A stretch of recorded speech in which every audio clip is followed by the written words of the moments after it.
дуруд бинандагони азиз, шумо барномаи хабарии радио Озодиро мустақиман тамошо доред. Шалои Гулхоҷа ҳастам дар каноратон. мавзӯи барномаи имрӯз 3 сентябр аз ин қароранд. ҳизби ҳукуми Тоҷикистон номзадии Эмомалӣ Раҳмонро ба мақоми президентӣ пешбарӣ намуд. аз таҳдиду таъқиби режими Беларус ҳам сокинони оддӣ фирор мекунанду ҳам афсарони милиса.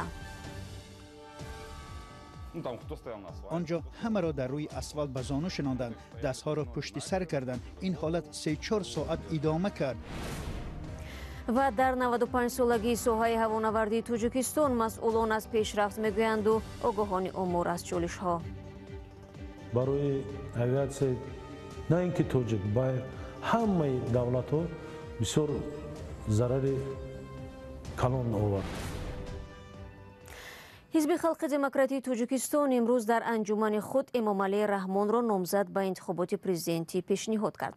Муллораҷаб Юсуфӣ ва Амриддин Олимов мегӯянд худи президент дар ин анҷуман ширкат надошт, вале баромади иштирокдорон атрофи корномаҳои ӯ будааст. انجمن حزب خلقی دموکراتی تاجیکستان روز 3 سپتامبر در تالار کاخ باربدی دوشنبه برگزار شد. مسئولین حزب گفتند در این انجمن بیش از 1000 نماینده حزب از همه مناطق تاجیکستان اشتراک داشتند. نمایندگان رسانه‌های خبری مستقل به تالار انجمن راه نیافتند، ولی آنهایی که در انجمن اشتراک داشتند بعد برآمدن گفتند همه وکیلانی که برآمد کردند نامزدی رئیس جمهوری فعلی امامعلی رحمان را پیشنهاد کردند. چندین وکیلان برآمد کردند.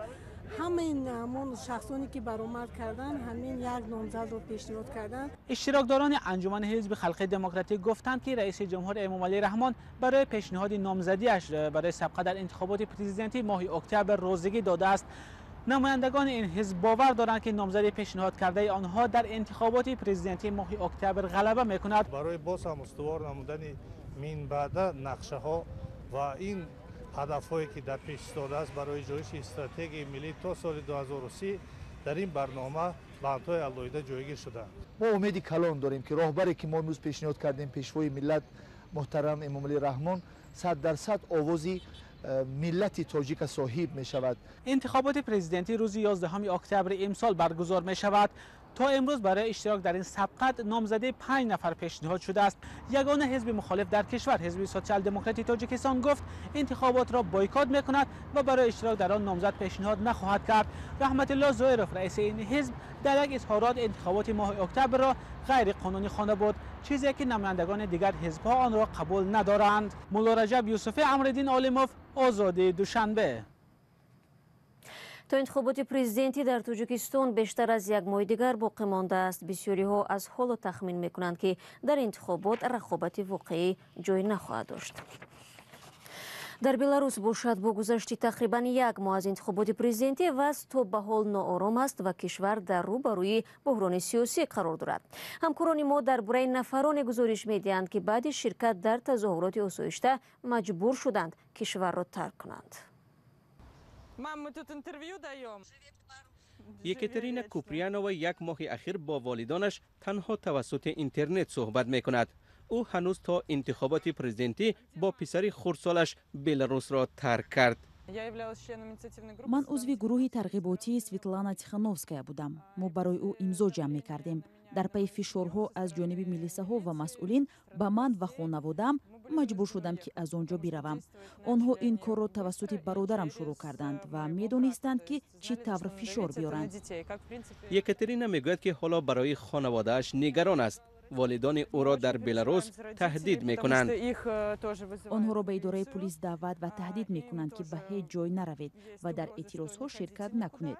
ما در یک شهری نچندان کلان مینسک زندگی میکنیم. آنجا همه یکدیگر را میشناسند.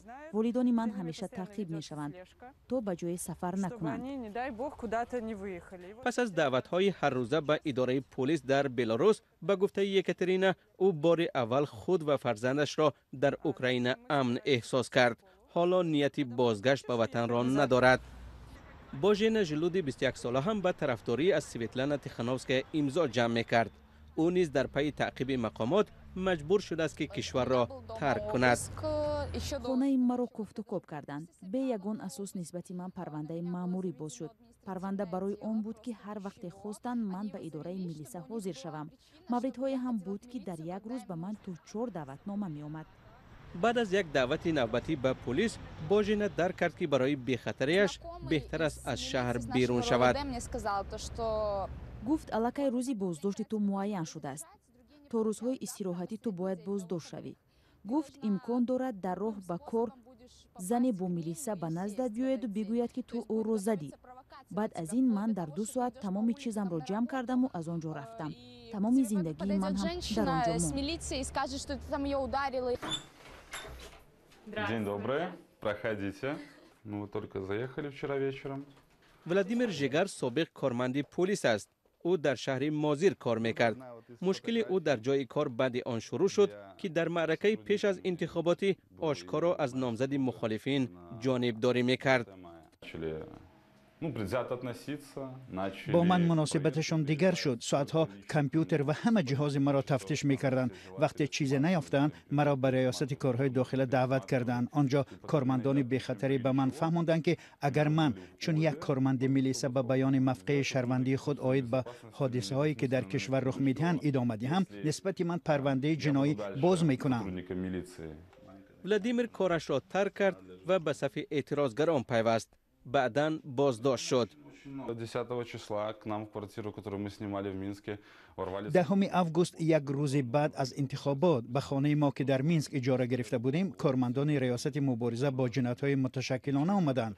به پیشانی ما سلاحمان همه را در زمین خواباندند. ما اصلا نفهمیدیم که چی شده است. بعداً ما را به ریاست کارهای داخلی لینسک بردند. آنجا همه را در روی اسفالت به زانو شناندند، دستها را پشت سر کردند. این حالت 3-4 ساعت ادامه کرد. آنهایی را که تاب نمی آوردند با چوب به پشتشان می زدند.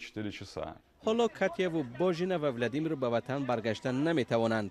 باور دارند که آنها را در مرز بازداشت کرده و به حبس می گیرند. اما برای همراهی و جانبداری از هموطنان خود آنها پیوسته در نزد سفارت بلاروس در اوکراین گرد هم می آیند. ҳоло меравем ба эрон. як узви шӯрои шаҳри теҳрон мегӯяд ки бемории covid-19 дар пойтахти эрон то кунун ҷони беш аз 10,000 нафарро гирифтааст. агар умури расмии мақомоти эрон дуруст бошад, пас ними талафоти кишвар аз коронавируси нав дар теҳрон аст. айни замон тоҷирон дар теҳрон дар бораи оқибатҳои бади беморӣ ба сеҳативу тиҷораташон ҳарф мезананд. гузориши радиои фардоро тоҳири сафар тақдим мекунад. اینجا آرامگاهی بهشتی زهرا در تهران است. بعد از خروج کرونا هزاران نفر را اینجا دفن کردند. بر طبق آماری رسمی 21,000 کس در ایران فوتیدند و بیشتر از 10,000 نفرشان در تهران. پاندمی احوال بد اقتصادی ایران را بدتر کرد. دکانداران اثرات بیماری به صحتی و تجارتشان را آشکار می‌کنند. بعد از 13 به 10 تو خونه هم بودم، رعایت هم می‌کردم، ولی مریض گرفت. از بیرون هم نمی‌اومدم، این الکی گرفت. یک هفتهش ناراحتی تنفسی و اینا داشتم. نزدیک 1 ماه هم بدن درد. هنوزم باز اثرش تو بدنم هست. الان کم کم بکنم 4-5 ماه کرونا اومده، همه کاسبی‌ها هممون خوابیده. صبح و شبون اصلا مثل هم شده، هیچ فرقی نمی‌کنه. انقدر خلوته، خیلی از کاسب‌ها 6 بعضی 5 بعضی میرن. کاسبی‌ها خوابیده. در تهران خطر سرایت بیماری زیاد است، اما بسیاری ها از ناچاری بیرون می آیند و به گفته دکانداران فاصله گیری جسمانی را رعایت نمی کنند. ولی بعد از اون غروبا که ملت میان بیرون انگار نه انگار کرونایی هستش، بیماری هست، مریضی هست. نه خیلی عادی طبیعی. ترسشون ریخته نسبت به مریضی کرونا. خیلی ها رعایت نمی‌کنن، یا تو تاکسی نشستیم 3 نفر نشستن 4 نفر نشستن، ما صورتشون نیست، الکل تو جیبشون نیست، ضد عفونی نمی‌کنن، همچی بیخیالن، انگار نه انگار کرونا است. اگر بگیره گریبان بشه خیلی بدتر میکنه. مترو که افتضاح اصلا کلا. مترو اصلا یه ایله سوار میکنه، اصلا تقسیم بندی دیگه نداره. اکثریت شبهه دارند که آماری رسمی بیانگر مقیاس واقعی بیماری در ایران است. طبیعتا خیلی از دور و بریای ما هستن که مثلا کرونا گرفتن، تو اصلا آمار کرونا نبودن، خودشون تو خونه خودشون رو بستری کردن، خود دارو خوردن، خوب شدن. این به اصطلاح این 2000 خورده 2500 تایی که مثلا در روز اعلام میکنن، من فکر میکنم خیلی بیشتر از اینا باشه در تهران، چون اینی که خود سازمان بهشت صحرا اعلام میکنه 100 خورده فوتی میده خب طبیعتاً بیماراش هم بیشتر از این حرف هست. شفاخانه ها در قبول بیماران مشکلی میکشند. طبیبان از نارسایی وسایل محافظتی شکایت دارند.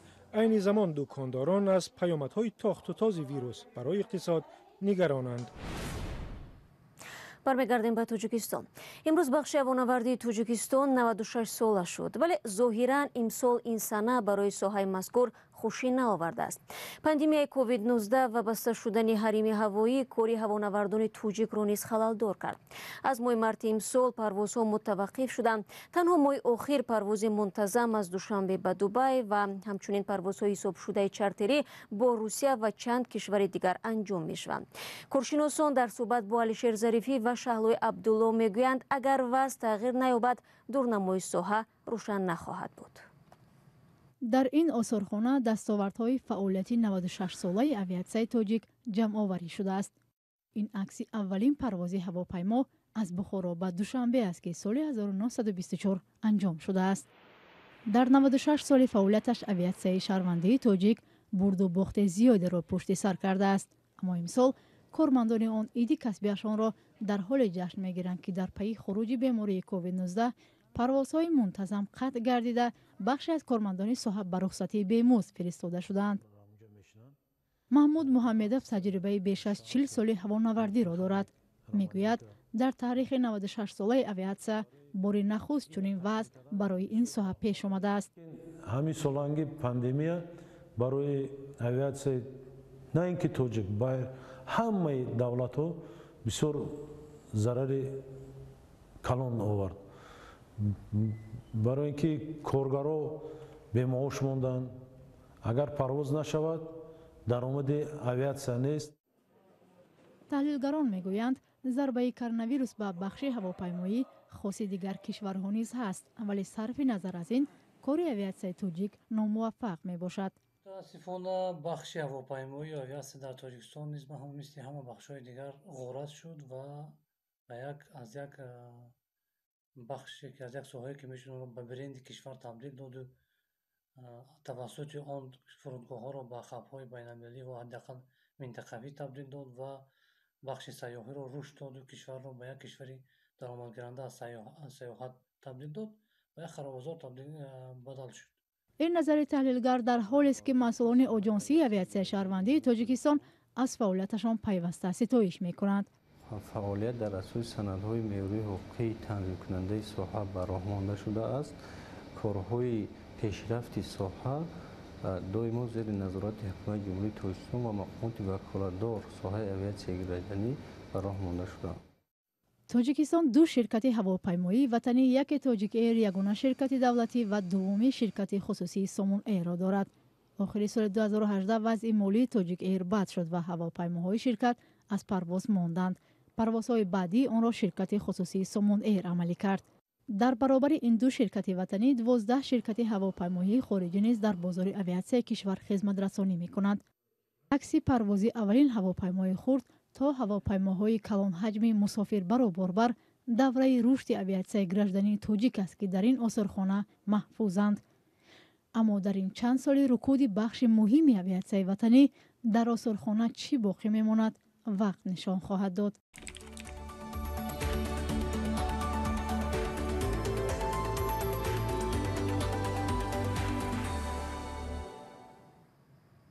وزایشگاه ولایتی سوخت در شهر خوجند پس از آشکار شدن حالتهای گرفتاری دو زن حامله با بیماری کووید 19 به کرانتین گرفته شده درهایش را بسته است. به گفته مصاحبان رادیو آزادی بیماری کرونا ویروس بودن هر دو زن حامله ضمن تشخیص معلوم شده است. دوستان عزیز، فرصتی برنامه ما اینجا به پایان میرسد. اخباری از این بیشتر و چون همیشه شما میتوانید در سامانه رادیو آزادی زیر نشانی www.azadi.org بخوانید و نوارهای جالب را همه روزه در صفحه ویژه ما در آزادی ویدیو در یوتیوب ببینید. یادتون نرود فردا همه شما را صبح بر وقت چون همیشه در نوید بامدادی با خبرهای نو و تازه منتظر خواهم ماند. تا آن دم خدا نگهدارد.